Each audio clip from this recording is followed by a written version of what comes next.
Welcome to the Polgar Chess University. In this lesson, it's going to be my pleasure to share with you some interesting and instructive moments from recent tournaments from around the world. Let's get started with a game that was played by no other than the Norwegian superstar Magnus Carlsen against Lamy at the famous Vaikanzai tournament in 2011. Well, in the position that was reached, it is black's move, obviously, as the king is in check, and black can go to 3 different places, and only one of them is not good. So the question is, where shouldn't the king go? Sadly for black, he went just there, where he shouldn't have gone. Now generally, the principle is, in such and similar endgames, that you'd want to have your king as far away from the corner or the edges of the board as you can.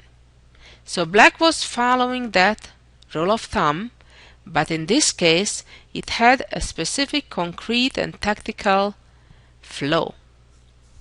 And here the big mistake was, instead of moving the king indeed to h5 or h3, the king went to f3, which at first seems fine.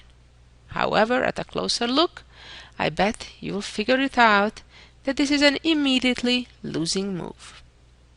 Not because of the rook check, because then the black king would have an option to go to f2 or e2, and obviously would go to f2 to avoid the skewer on the second rank. However, the problem is that after king f3, after the correct knight h4 check, black already will not have a choice and will be forced onto the second rank and onto the skewer. If the king moves immediately to f2, then rook g2, or if the king moves to e3, for example, then first a check, and now again the king has no choice but moving down to the second rank and right into the skewer. Amazing that even at grandmaster level of players with 2600 can make blunders like this. Well, what else does it prove? It proves that they are also human, and time to time even they make such elementary mistakes. Let's move on to another example that was quite interesting. Okay, let's look at this position. What is going on here? First of all, let's do the material count. If you look carefully, you'll see that everything is even except black has an extra pawn. Well, in many cases, having an extra pawn can mean that you're in a winning position. Well, this certainly is not one of those situations. The problem that black has is, on one hand, that he has no pieces whatsoever on the king's side protecting his own king. And why it's even a bigger trouble than it normally would be is that the H file is open and the white queen is already right there. So can you imagine what may happen if the white rook succeeds to swing over? Well, there will be serious checkmate threats. That's exactly what would happen. Now, in addition, white has another plan as well in potentially getting his knight to g5 and that way threaten with queen h7. So before we go any further, I suggest as usual that you take a little bit of time, I would say somewhere between 5 to 10 minutes, and try to come up with a plan of what would you do to conclude this winning attack. Well, there are 2 moves that look quite good. One of them is to move the bishop to e7, on one hand to prevent the king from running away, and more importantly to get our own knight to g5, which then in turn would threaten to checkmate with queen h7, or the other alternative is to move the knight right away and then swing the rook over to h3. I have to admit, both look rather tempting.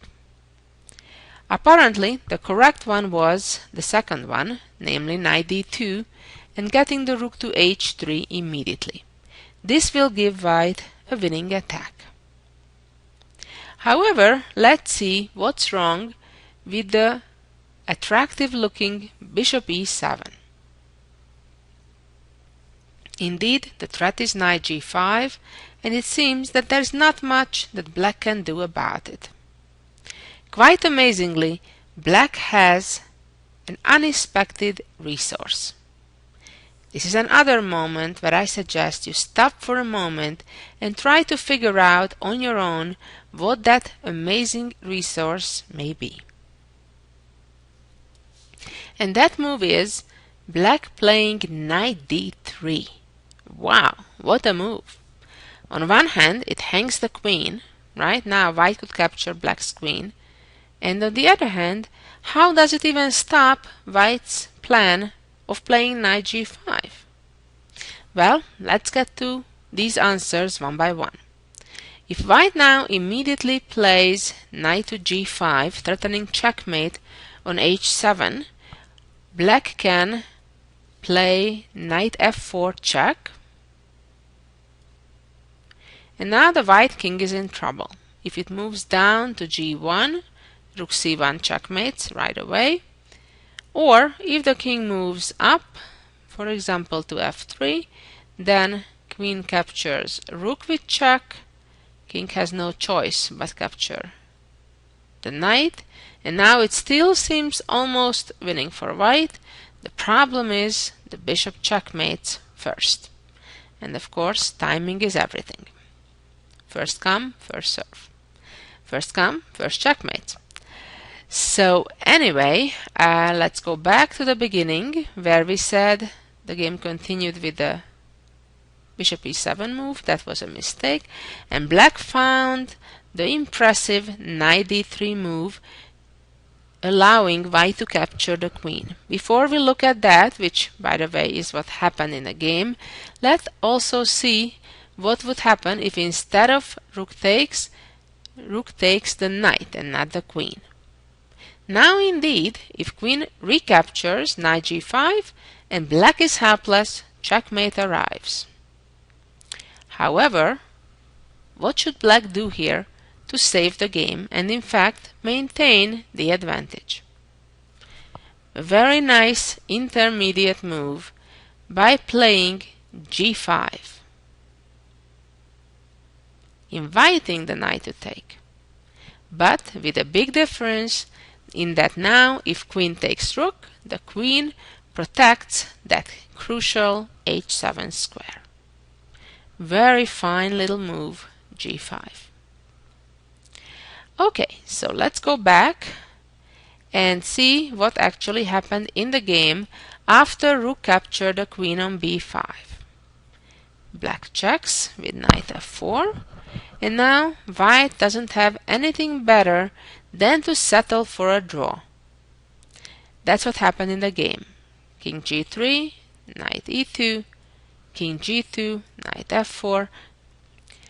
And now the king can of course keep going back and forth to the third rank, and that's how the game ended, with perpetual checks.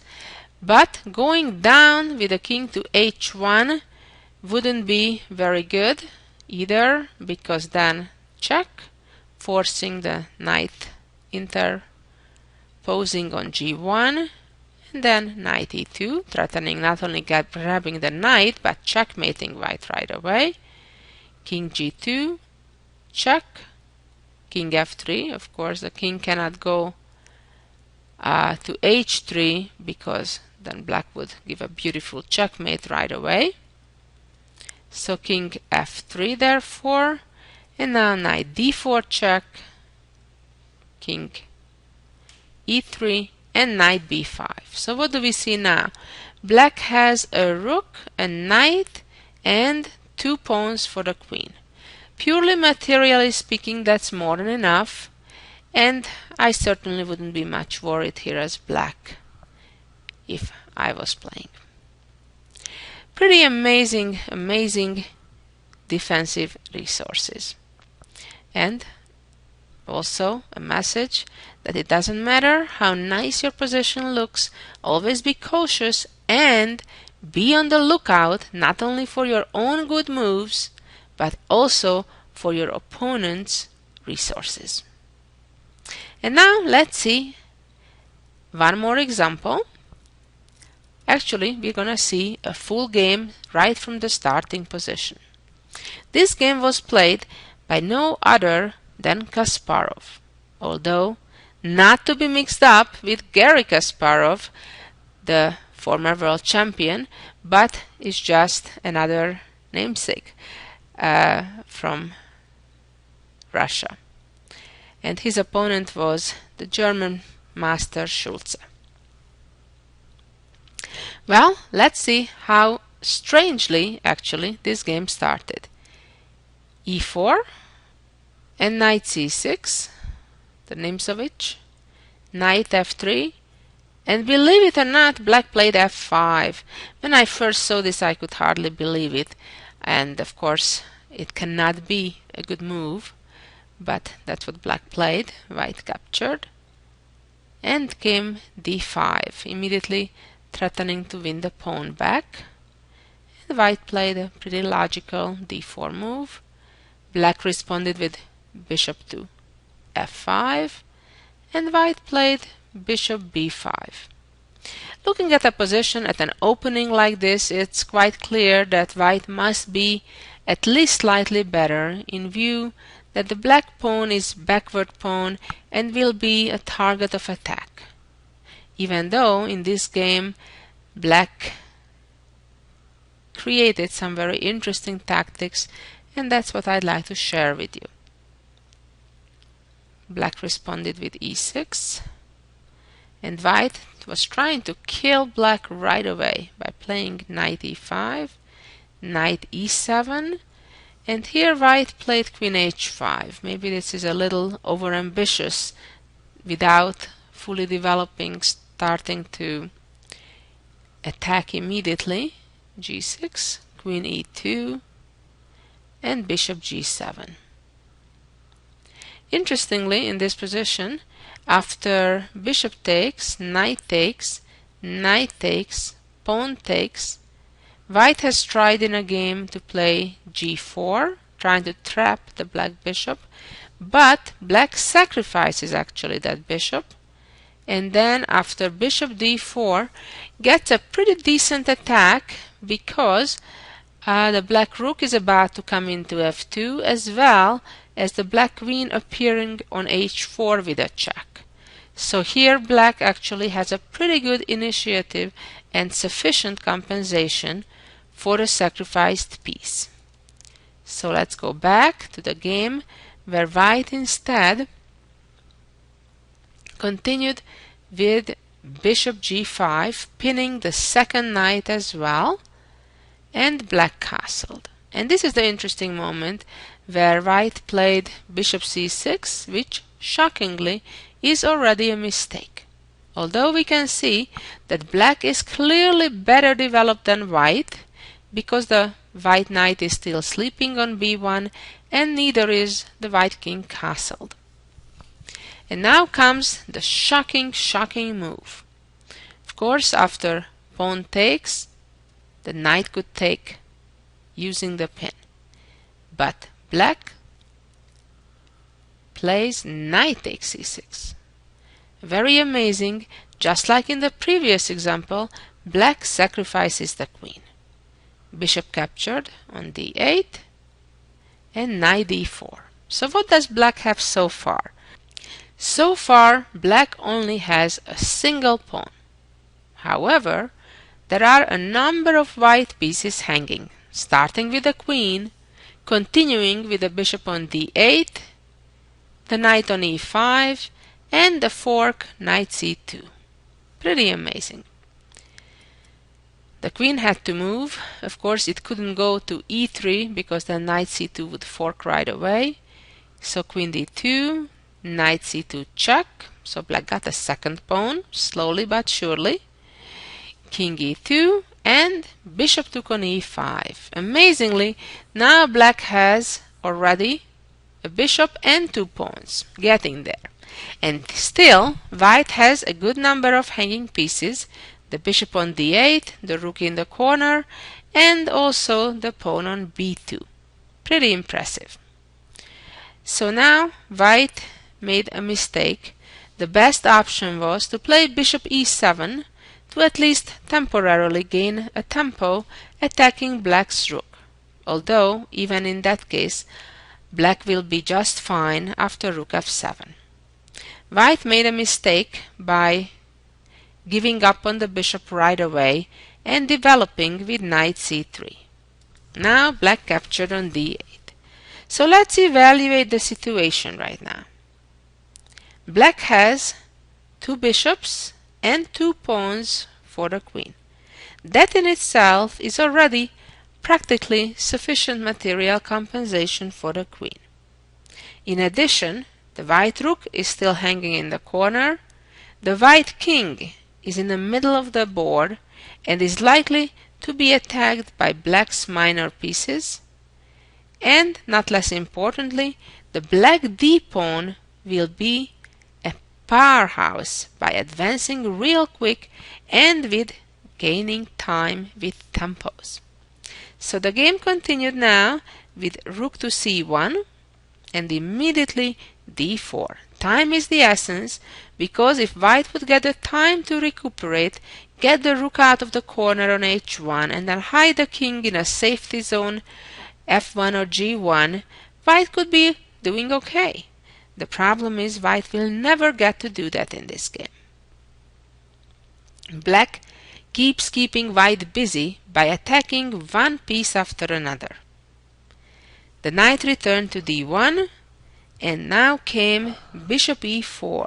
This time the target is the pawn on g2.